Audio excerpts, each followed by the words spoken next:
नमस्कार जी, झारखंड में आप सबों का स्वागत है। आइए जानते हैं आज की तमाम छोटी बड़ी मुख्य खबरों को। झारखंड के 80 उत्कृष्ट विद्यालयों में नामांकन की तारीख बढ़ी।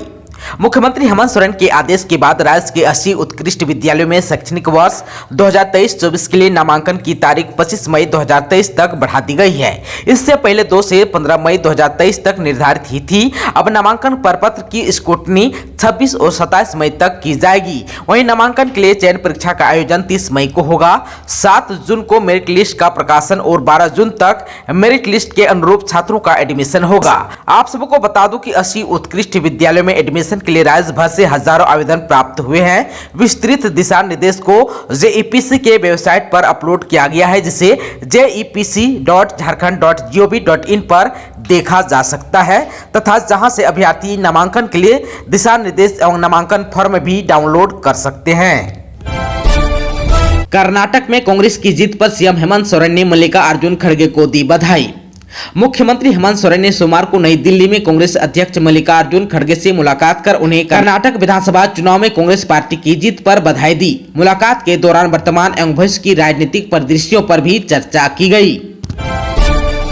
झारखंड के नेतरहाट और पतरातू में योग एवं आयुष केंद्र खोलने का प्रस्ताव, 18 योजनाओं को मिली स्वीकृति। रांची में आयुष मंत्रालय के सचिव वेद राजेश कोटेचा की अध्यक्षता में झारखंड में वित्त वर्ष 2023-24 की वार्षिक कार्य योजनाओं की स्वीकृति को लेकर वीडियो कॉन्फ्रेंसिंग के माध्यम से बैठक हुई। इसमें अपर मुख्य सचिव अरुण कुमार सिंह ने झारखंड के नेतरहाट एवं पतरातू में योग एवं आयुष केंद्र खोलने का प्रस्ताव दिया। झारखंड आयुष को लेकर कुल 159.36 करोड़ की राशि की कुल 4 नई योजनाओं सहित 18 योजनाओं की स्वीकृति प्रदान की गई। गढ़वा के रंका में नाबालिग को अगवा कर सामूहिक दुष्कर्म, नाबालिग सहित 5 आरोपी हुआ गिरफ्तार। गढ़वा जिले के रंका थाना क्षेत्र में बाजार करने आए एक नाबालिग को अगवा कर सामूहिक दुष्कर्म करने का मामला सामने आया। पीड़िता छत्तीसगढ़ के रहने वाली बताई जा रही है। जानकारी मिलते ही रामानुजगंज थाने की पुलिस ने त्वरित कार्रवाई करते हुए एक नाबालिग सहित 5 युवकों को गिरफ्तार कर रंका थाना को सुपुर्द किया। गिरफ्तार सभी आरोपी गोदरमना के रहने वाले हैं।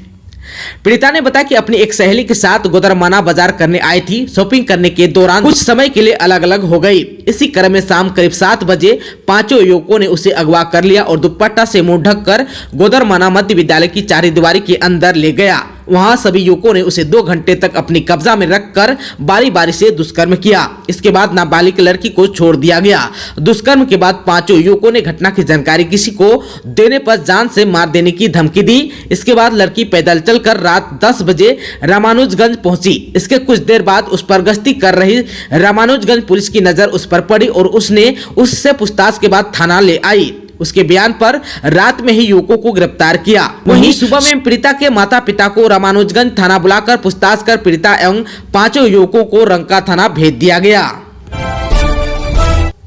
झारखंड में बदला मौसम का मिजाज, बारिश के साथ वज्रपात में 10 साल के बच्चे की हुई मौत, सदमे में बड़ी बहन। झारखंड में सोमवार को मौसम का मिजाज बदला। पश्चिमी सिंहभूम में शाम के वक्त तेज आंधी और पानी के साथ बादल गरजने लगे। बारिश के दौरान वज्रपात की चपेट में आकर रवि तांती नामक बच्चे की मौत हो गई। वह 7वीं कक्षा का छात्र था। बताया जा रहा है कि घर की छत में पानी के रिसाव को बंद कर रहा था। इसी दौरान ठनका गिरने से उसकी मौत हो गई। सदमे से उसकी बड़ी बहन की तबीयत बिगड़ गई है। अस्पताल में उसे एडमिट कराया गया है। इधर हादसे से परिजनों का रो रो कर बुरा हाल है। यह घटना सोमवार शाम करीब 4 बजे की है। हादसे के बाद परिजनों ने आनंद फानन में बच्चे को सामुदायिक स्वास्थ्य केंद्र तात नगर लाया, जहां चिकित्सकों ने जांच करने के बाद उसे मृत घोषित कर दिया।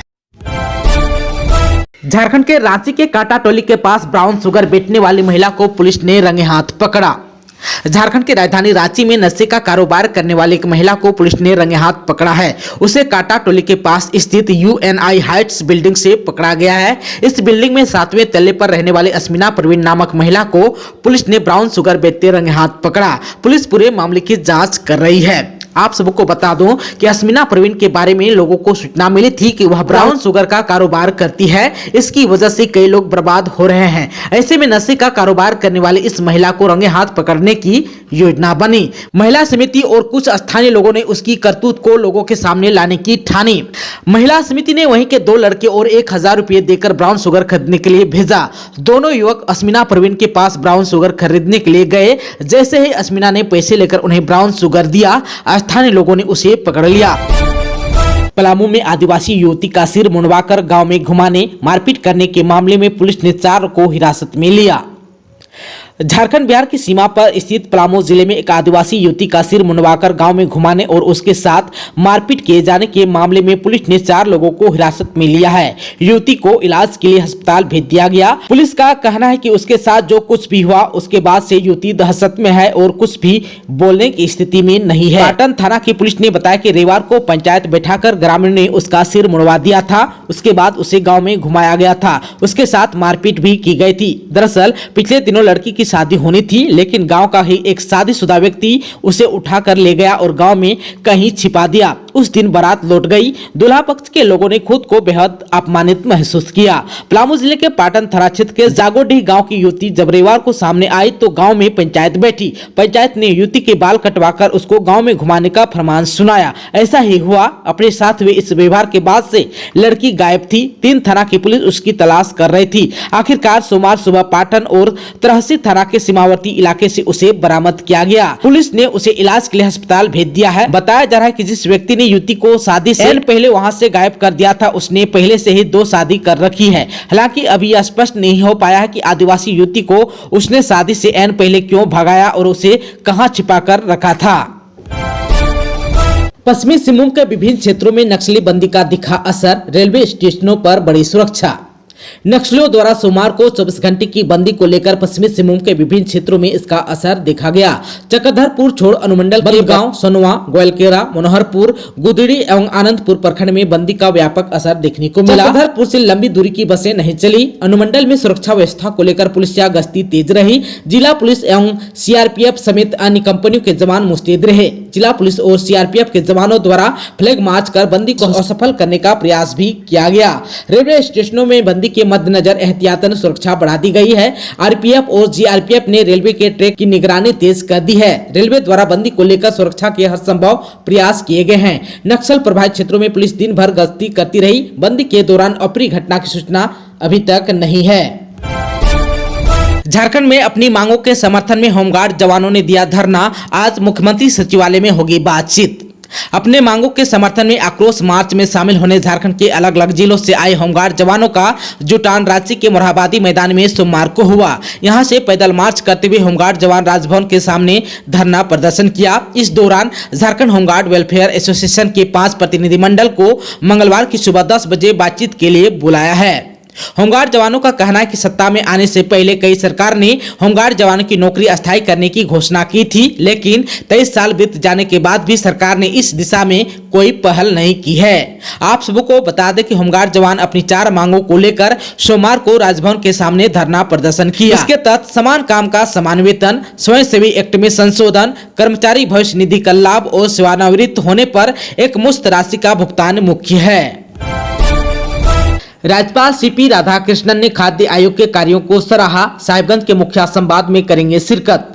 राज्यपाल सीपी राधाकृष्णन से सोमवार को झारखंड राज्य खाद्य आयोग के अध्यक्ष हिमांशु शेखर चौधरी एवं आयोग के सदस्य शबनम परवीन ने राजभवन में मुलाकात की। इस दौरान खाद्य आयोग द्वारा प्रकाशित एवं झारखंड विधानसभा में समर्पित वर्ष 2020-2022 का वार्षिक प्रतिवेदन राज्यपाल को सौंपा गया। राज्यपाल को आयोग द्वारा किए जा रहे कार्यों, आयोग की संरचना एवं कार्यबल से संबंधित प्रतिवेदन भी समर्पित किया गया। राज्यपाल ने आयोग द्वारा अब तक 9 जिलों यानी कि पलामू, धनबाद, बोकारो, लोहरदगा, गुमला, सिमडेगा, जामताड़ा, दुमका एवं गोड्डा में कराए जा रहे मुखिया संवाद, सुनवाई, जन सुनवाई एवं स्थल निरीक्षण कार्यों की सराहना की। उन्होंने मुखिया संवाद कार्यक्रम में खुद उपस्थित होकर वस्तु स्थिति की जानकारी प्राप्त करने की इच्छा जताई। राज्यपाल ने अपने प्रधान सचिव नितिन मदन कुलकर्णी को आयोग के साथ विमर्श कर जून में साहिबगंज जिले के बोरियो प्रखंड में कार्यक्रम निर्धारित करने का निर्देश दिया।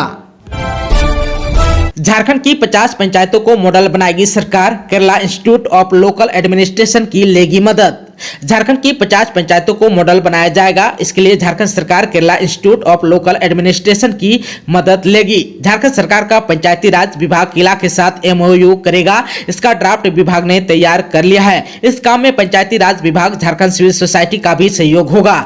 CSO के साथ भी पंचायती राज विभाग ने बैठक कर ली है। 50 पंचायतों को मॉडल बनाने की रूपरेखा को अंतिम रूप दिया जा रहा है। इसके अतिरिक्त केला द्वारा पंचायती राज के जन प्रतिनिधियों के प्रशिक्षण के लिए कोर्स कोर्स और मॉड्यूल भी डिजाइन किया जाएगा। पंचायतों की प्राथमिक सुविधा का आकलन भी किया जाएगा। किला डाटा कलेक्शन, जल सुविधा, स्वास्थ्य सुविधा और आंगनबाड़ी सेंटर में उपलब्ध सुविधा की जानकारी लेगा। इसकी सुधार के उपाय की भी जानकारी देगा। कोल्हान में हर 5 किलोमीटर पर खुलेगा डाकघर, लोगों को मिलेगी बैंकिंग की सुविधा। कोल्हान में बैंक विहीन गांव में अब डाक विभाग बैंकिंग सेवा उपलब्ध कराएगा। हर 5 किलोमीटर में बैंक की सेवा के लिए डाकघर खोला जाएगा। इसके लिए विभाग अपने स्तर पर ग्रामीण क्षेत्रों के डाकघरों समेत अन्य स्रोतों से जानकारी जुटा रही है। इसके पीछे मंशा है कि जहां बैंक नहीं हो वहां बैंकिंग सेवा लोगों को दें। कोल्हान में 4 साल पहले 2 प्रधान डाकघर जबकि 65 उप डाकघर थे। अभी हाल में करीब 100 से अधिक नए उप डाकघरों को खोला गया है। बिष्टुपुर और चाईबासा स्थित प्रधान डाकघर का अपना भवन है। बाकी सभी उप डाकघर किराए के मकान पर चलता है। के सभी डाकघर और उप डाकघर कोर बैंकिंग सिस्टम से जुड़े हैं। इससे फायदा यह है कि केंद्रीय योजनाओं का लाभ उठाने के लिए उन्हें किसी बैंक में खाता नहीं खुलवाना होगा। डाकघर में ही केंद्र सरकार की सारी योजनाओं का लाभ मिलने लगेगा। रांची आएंगे राष्ट्रपति द्रौपदी मुर्मू। दीक्षांत समारोह और नए हाईकोर्ट भवन के उद्घाटन समारोह में शामिल होंगी। तैयारियां तेज। भारतीय सूचना प्रौद्योगिकी संस्थान यानी कि IIIT रांची के दूसरे दीक्षांत समारोह में राष्ट्रपति द्रौपदी मुर्मू शामिल होंगे। इसके लिए राष्ट्रपति भवन से मंजूरी भी मिल गई है। इस समारोह में शामिल होने राष्ट्रपति 25 मई को रांची आ रही है। समारोह में बीटेक और एमटेक के 2019 से 2023 के करीब 120 विद्यार्थी डिग्री हासिल करेंगे। समारोह में राष्ट्रपति के हाथ से विषयों के टॉपर्स को मेडल भी दिया जाएगा। यह दीक्षांत समारोह पहले जून में होना था, लेकिन राष्ट्रपति के मई में झारखंड आगमन के कार्यक्रम को देखते हुए इसे पहले किया गया है। ग्रीन कार्डधारियों को नहीं मिल पा रहा है राशन। पिछले 8 माह से तरस रहे हैं कई लोग। खाद्य सुरक्षा योजना के तहत झारखंड सरकार गरीबों को ग्रीन राशन कार्ड बनवा कर दिया है, लेकिन उन्हें राशन देने में अड़चनें सामने आ रही है। कार्डधारियों को खाद्यान्न देने के लिए ऑनलाइन यानी कि ई-पॉस मशीन में प्रावधान चालू नहीं होने के कारण खाद्यान्न नहीं मिल पा रहा है। कार्डधारी हर दिन पीडीएस दुकान के चक्कर लगा रहे हैं। यह स्थिति तब है जब गत नवंबर 2022 से लेकर अप्रैल 2023 तक का खाद्यान्न देने के लिए आवंटन और 5-5 किलोग्राम का सील पैकेट में चावल का आवंटन जिलों के राज्य खाद्य निगम के गोदाम में करवा दिया गया था, लेकिन ग्रीन राशन कार्डधारियों को अब तक खाद्यान्न उपलब्ध नहीं हो पाया है। 12वीं कक्षा के टॉपर्स होंगे सम्मानित। 18 जून को पंजाबी हिंदू बिरादरी की वार्षिक सभा व अध्यक्ष का होगा चुनाव। रांची के Lala Lajpat Rai senior secondary school Pundag की 12वीं कक्षा के तीनों संकायों में यानी कि साइंस, आर्ट्स और कॉमर्स में प्रथम 3 स्थान लाने वाले छात्र छात्राओं को सम्मानित किया जाएगा। सम्मान समारोह ग्रीष्मकालीन अवकाश के बाद आयोजित किया जाएगा। यह निर्णय पंजाबी हिंदू बिरादरी की पंजाबी भवन में आयोजित बैठक में लिया गया। बैठक में उपस्थित सदस्यों ने सफलता पर छात्र छात्राओं को बधाई दी। वहीं पंजाबी हिंदू बिरादरी के प्रवक्ता एवं मीडिया प्रभारी अरुण चावला ने बताया कि बिरादरी के अध्यक्ष राजेश खन्ना की अध्यक्षता में संपन्न इस बैठक में बिरादरी की वार्षिक आम सभा एवं अध्यक्ष चुनाव अगले महीने 18 जून को किया जाएगा। इस चुनाव के प्रभारी मुकुल तनेजा और सह प्रभारी अरुण चावला को सर्वसम्मति से मनोनीत किया गया। बैठक में दोनों ही विद्यालय के बारे में तथा बिरादरी की अंकेक्षण रिपोर्ट प्रस्तुत की गई।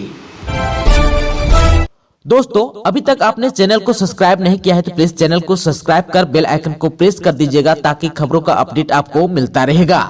इसके साथ ही आज के खबरों में बस इतना ही। हमें दीजिए इजाजत। नमस्कार।